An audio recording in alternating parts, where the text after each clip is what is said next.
Hi everyone, welcome back to our channel. So in this video, we'll show you how to create a collage on Instagram stories. So first of all, you need to go ahead and launch your Instagram application on your mobile device, log into your account, tap on the plus icon that is in the top left corner of your screen that is indicating your story. Then tap on the camera icon and tap on layout option from the left hand side of the screen that is below the boomerang option. Go ahead and tap on that.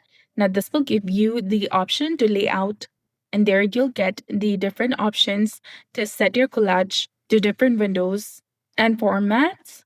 Now you can go ahead and add photos in these layouts. Once you're done with selecting the photos, go ahead and tap on this icon in the bottom, and now you can add filters or music and even stickers or write any text in this story. Then tap on this blue icon from the bottom right corner of your screen and then tap on share to share it to your story.